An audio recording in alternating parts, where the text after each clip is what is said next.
one of my mates used to say to me, it doesn't matter what the song is, if they don't like the singer, they're not even going to listen to the song. And our singer at the time was Jeremy Corbyn, and unless you change the singer, no one's going to listen to the song. So it's just basic things which I knew innately anyway, but having it reinforced repeatedly let me know exactly what we should be doing. But it was, for me, representing where I was from was massive. It was like, it was amazing to be the person who could make decisions for people that you grew up with and to help change their lives for the better. Tom, mate, how are you? Nice to meet you. Thank you very much for having me, Johnny. It's an absolute pleasure to be here. Well, I think we've kind of been stalking each other all for a while on social media. We have, but you first caught my eye because you're very active, particularly on Twitter, or the artist formerly known as Twitter, now known as X. Yes. But you're very active politically. And before we get into all of that and your extensive political career, I'd just really like to go back to the basics and let's explore our military connection, because you and I are both serving Army reservists. Yep.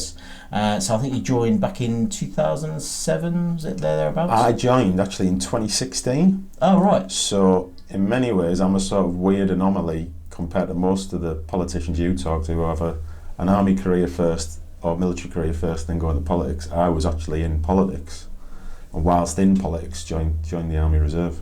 So how did they find that when you joined? Because there are a few MPs and councillors that I know that are still serving, some even deploy on operations. But how did you kind of find that when you first joined the Army Reserves and you identified yourself as one of the... I was the same. I was working in politics and then rejoined as one of these weird politicos. Well, in our unit, the first thing was, are you just doing this for the votes? Another bloody MP, oh God, all that type of stuff. If I went to the bar, you're getting out on expenses, all that type of stuff. So I got absolutely sort of roasted pretty much every sort of drill night and training session. But you know it as when you're going in, and I've taken far worse in my sort of political or trade union career prior.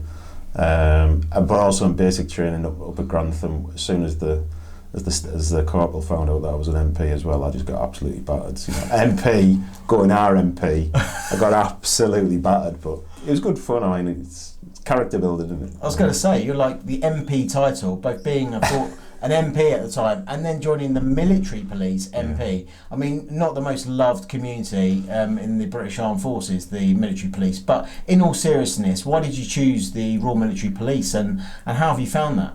So, as a serving MP at the time, I decided it was the Corbyn years. So, dealing with all that stuff in the background, it was basically thinking about how I could keep myself in service in some sort of form, relevant, but also for my own mental health and physically fit. I just thought, bite the bullet. And it was after actually I went to a careers event in Hemlington, in my constituency, just around the corner from me. And there was a guy from Four Yorks there who said, oh yeah, why don't you just join the army? You can join the army. I said, well, I'm serving in peace. But man, just join the army.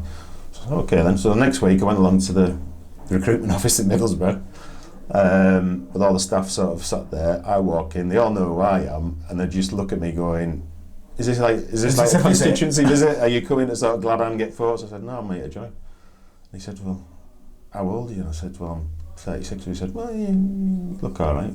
What are you thinking of joining? I wanted to join the infantry because that's what you want to do. And he just said, look at me, in 4 years' time you'll be blowing out your hoop, so think about something else. You do all the bit, when you go through basic, you'll do most of what the infanteers do, not all of it obviously, but you do most of it, and you can, attach or whatever further along. But he said do some sort of combat support role instead, so look at the other jobs. So it was the RMP that I looked at, and they were within 15 minutes drive of where I live as well, which is actually for reserves quite important, whereas somewhere's pretty local when you start out. So that's how I ended up in the Royal Military Police. In your community, serving in a local unit as well, that must have been really cool. But going through training in your 30s, I mean, I rejoined in my late 20s and it was bad enough. How was that? Because at that time I was running about 25 miles a week, so I got myself really fit, mainly for my mental health, really, to get all the stress out. So I was pretty fit, but I was in barracks with another 20 lads in Grantham. I think the oldest after me was 22, 23, so they just all call me Grandad. So, but I could tell them how to do the ironing quick and all that type of stuff. So it was good. I enjoyed it anyway. It was just funny, and it was nice being one of the lads again without any of the bullshit. You know, none of the politics, just mucking in and getting stuck in. I really enjoyed it. It was a good outlet for me to keep me sane, really. And a few of those lads will be dining out on the stories of when they did their basic training with a member of Parliament.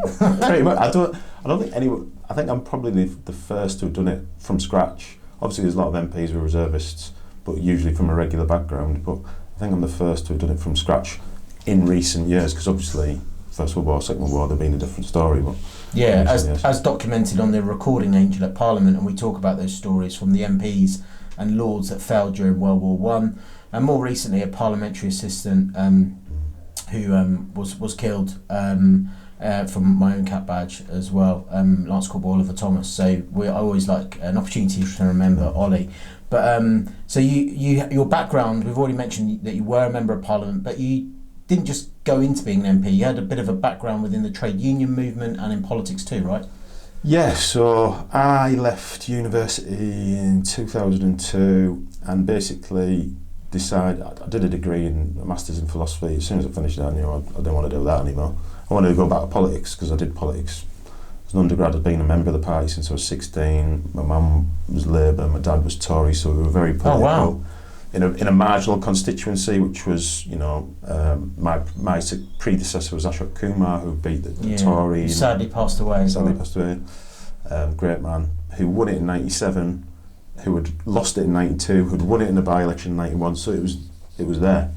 So I volunteered in his office, made myself useful, as you do. Make the teas. Exactly, make the teas, but also was quite good at campaigning, understood all the ins and outs of, you know, just the logistics of running campaigns, and that's how I was taken on by Ashok to do as a constituency researcher, but also mainly in the sort of campaign area as well, and organising the local party. And we had a pretty formidable machine, and that's where it flourished. I was a member of my union, which was the ISTC back then, the Iron and Steel Trades Confederations, because I had been for a very, very short period doing some welding at Linewell Kennedy, which was mainly a GMB site, but I joined the ISTC because of my granddad and the steel connection in Teesside. So I'd always been in the union and still have been. I went on from Ashok's office to work for the union as a regional officer in the middle of the Redcar Steel closure in 2010 when we managed to save it. And that was my story for the 2010 election when Ashok died.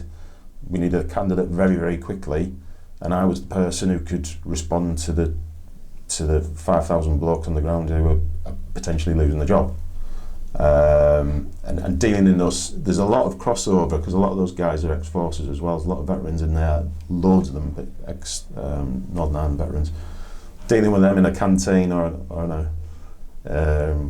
in a meeting when you've got 300 blokes on the back shift who want to know what the future is like being in the crucible of politics. It's almost like it's been on the corporal course, you know, that sort of ability to sort of communicate with a lot of people very quickly with difficult information or bring them on side. And they're all looking at you. And they're all looking at me, and they're all in their 40s or 50s, and I was in my mid-20s at that time. So they're all thinking, who's this burn that the union sent along, you know.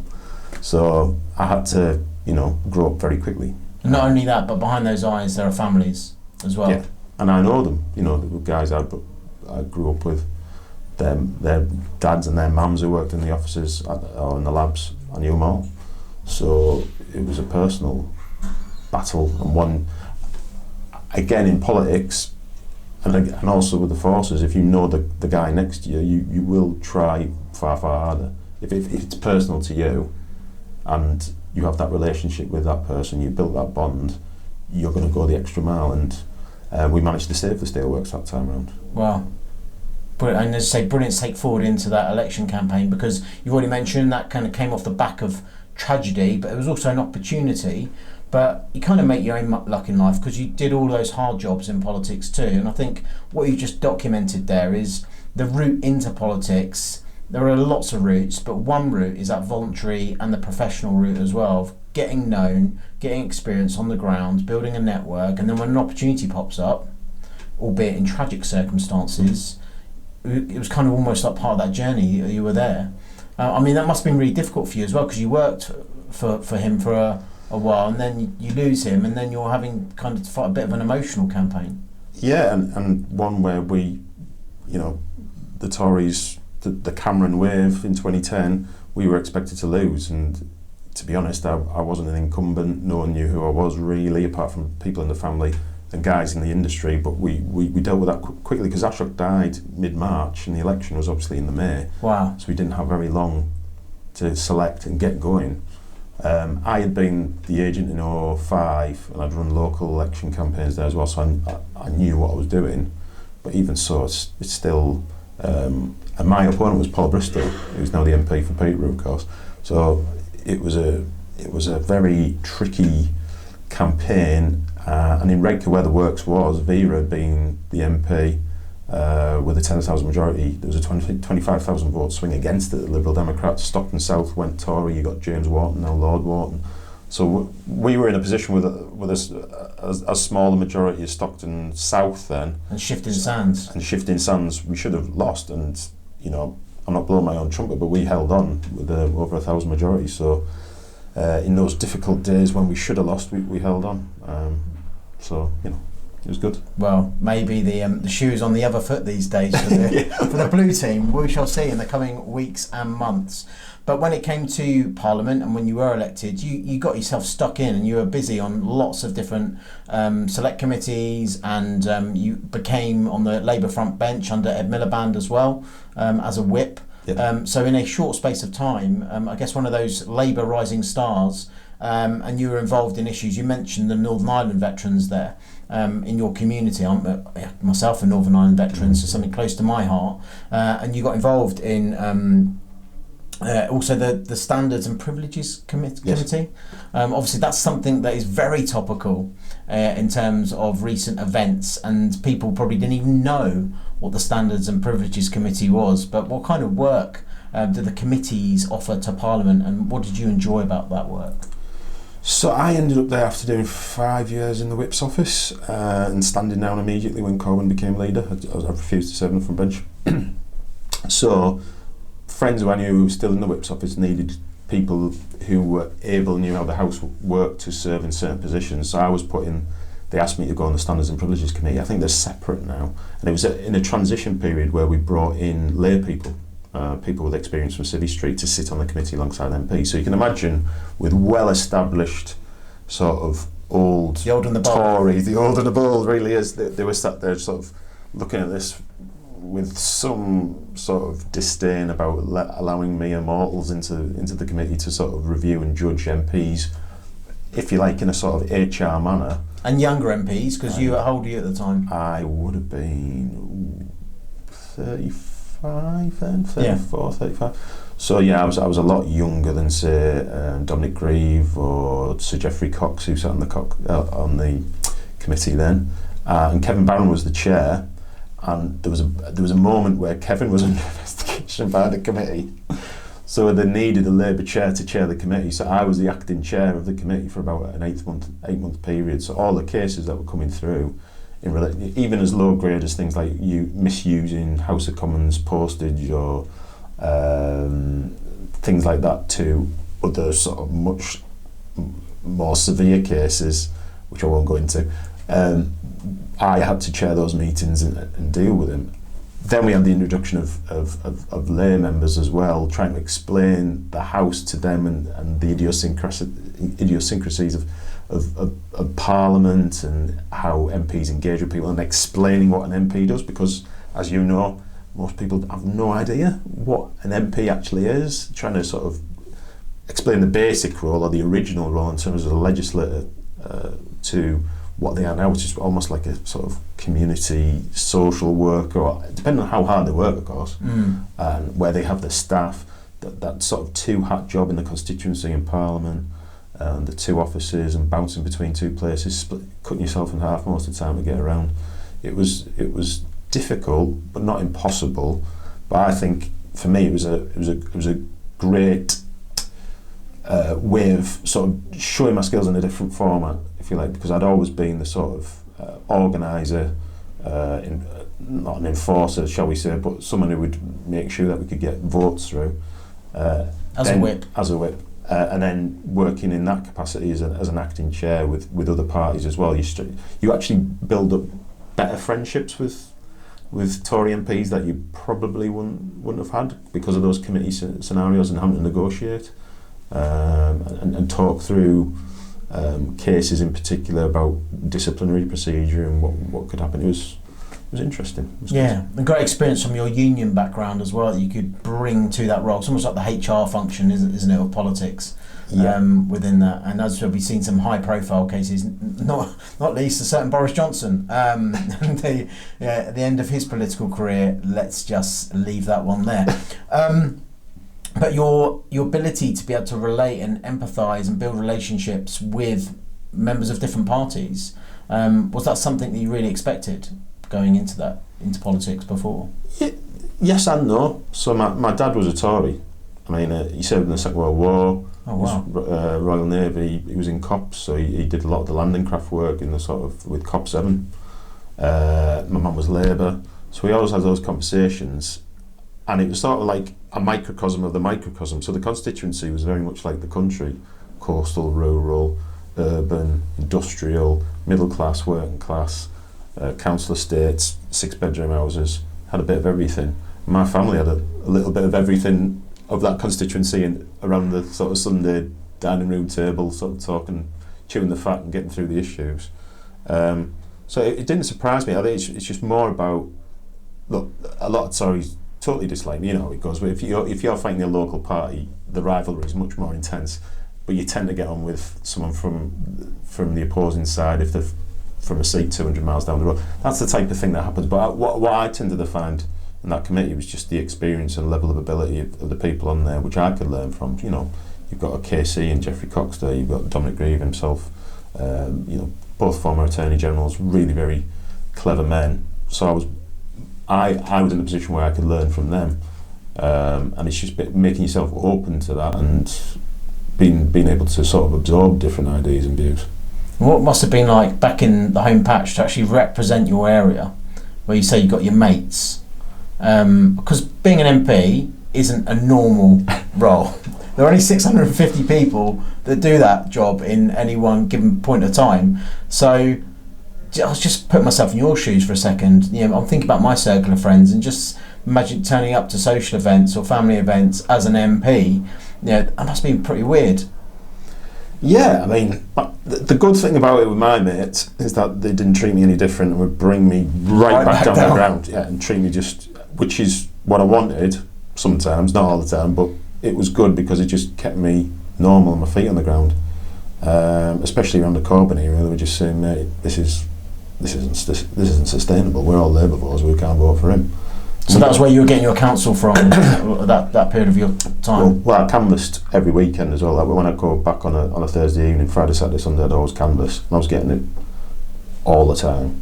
But I also knew it was all linking together that something very, very bad was going to happen. But also innately, the politics there were just not mine. But that's going off on one. They would basically, I still sit with them at the borough. We're all season ticket holders. We sit in the row, and I'd be there at the match, and they'd be the match would be going on, and said, "Oh, by the way, Tom, this Brexit stuff, what the hell's all that about?" You know, that type of conversation. They're curious. Yeah, but they would also tell you what they thought. Yeah, and still do, and say, look at the average bloke around here. They give politics maybe five minutes tops a week.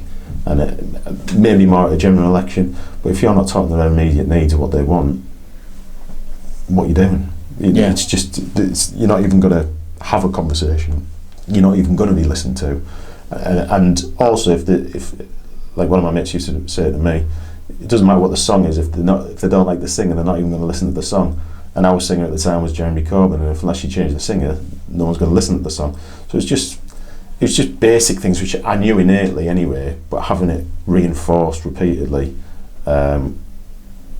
let me know exactly what we should be doing. But it was, for me, representing where I was from was massive. It was like, it was amazing to be the person who could make decisions for people that you grew up with and to help change their lives for the better. And you'll always have that. Yeah. No one can take that away from me. So So it's good. And as well as you didn't like the singer, and you didn't like some of the words to the song as well, which was coming from the singer. Terrible song.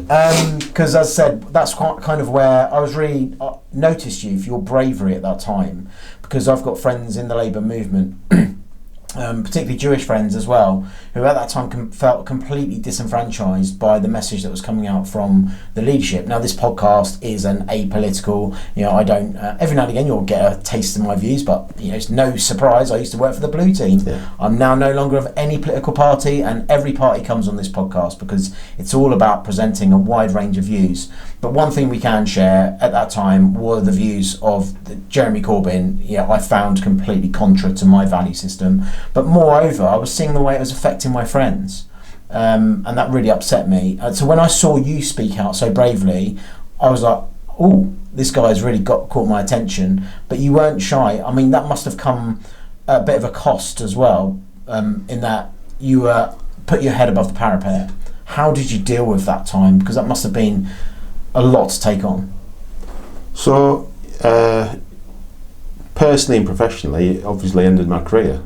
But I remember being sat in the Queen Elizabeth Centre when and we knew what the result was anyway. When Corbyn was announced as leader, someone may as well just give me my P45. It was basically it. I just got re-elected in May against the swing. Obviously, where Cameron actually got an outright majority, we were getting hammered over the connection with the SNP regarding Ed Miliband. But I actually increased the majority and thinking, right, we must have learnt our lesson now. We've had the reaction from the left. Len's had his leader. It's now for the moderate wing of the party to kick in and get a leader in. Little did we know that Corbyn would romp home off the back of the rule changes that I'd set about in terms of the £3 membership and allowing a load of people in who we'd always kept out. So in that situation, it was quite clear who they were bringing in, and that anti-Semitism from the hard left, which I had always been aware of in TUC politics, whether it was Left Unity, whether it was from the CP, whether it was SWP or the SP, which used to be militant. And which the Labour Party has since addressed through their own inquiry and processes. We were fully aware of it because I grew up in the Labour movement and I knew how the hard left operate, and you could see them, very people who used to campaign against me for other parties, now sat in my GC giving me hell.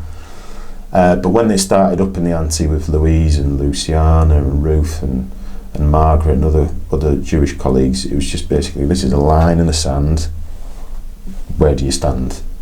And fundamentally in politics, as well as the armed forces, if you don't have loyalty, you have nothing.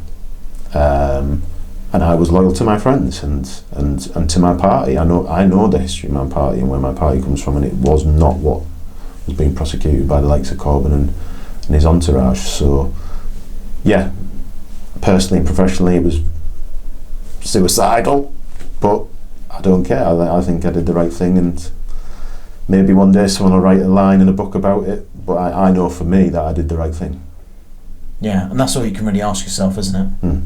Doing the right thing. And I guess that's what teaches us in the armed forces, is making the difficult decision on a difficult day, sometimes when no one's looking as well.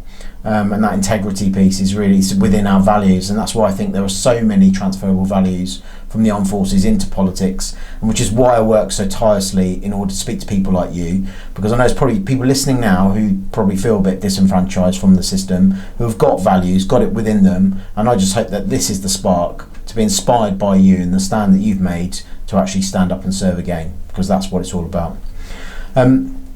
So as we draw this conversation, I've really enjoyed this conversation. I hope that we speak again in the future. But what's next for you? So, that's a very interesting question, Johnny. Because you're currently at the Federation of Small Businesses. Yes, so we do a lot of work with veterans in terms of getting veterans into enterprise or supporting veterans who set up their own small business through one of our partners, Ex-Forces. Yep, know them well. And it's really, I really enjoy it. So I get to meet guys who used to be in the forces. You can have the usual banter with the lads. But it's very rewarding because bringing politics, business and the armed forces together, most people wouldn't usually associate them, and doing that and being able to encourage men and women to set up their own business and have a life in being an entrepreneur is really rewarding for me, and I find it. I mean, I don't do most of the work, I'll be brutally honest. I do a lot of the support work, colleagues like Ren, Kerry Curtis in our office, and obviously Craig, our Director of External Affairs, have done a lot of work in the background in previous years. So being part of that and being part of that FSB team, whether we're liaising with Treasury or Number 10 on tax policy, or the NI change that we got for employees that in the first year of employing an ex-veteran, they don't have to pay NI for that veteran, things like that which help veterans get into employment after how many years they've been in the armed forces. I think it's really important because it's a scary time for those men and women, because we get a lot coming through 243 up at Marton who are ex-reg coming who go into Civvy Street, and particularly in the RMP you can imagine a lot going to Civvy Bill, and a lot of them are like, it's not exactly what I anticipated, so they come and join the reserves to scratch that itch or feel a bit of home, if you like, because obviously a lot of them have joined when they're young, and we provide that link and that relationship I have with them. Then I can have a conversation about the FSB. Have you thought about starting your own business? So a lot of them are ex-PTIs who then go into doing sort of gym training or starting their own gym or fitness, all sorts of different types of business. It's applying the same ethics and desire to help people that I did as a politician and in politics, but in a different scope. So we're going to see you back on the front line of politics one day? I never left. I've never stopped campaigning for the party, whether it was inside fighting to save its soul or out in the streets to get a Labour government elected. I never stopped, even though my legs don't work as well as they used to. I never give up. I think I did my 7 years on the front line. Whether I come back again, we'll see. Well, we'll see. Tom Blenkinsop, thank you so much. Really enjoyed that, mate. Cheers, Johnny. Thank you very much. Thanks to our guests and thank you for listening. If you've enjoyed this podcast, hit subscribe now. Alternatively, you can support our mission by checking out in the show notes below where you can rate, donate, or become our mate. Thank you.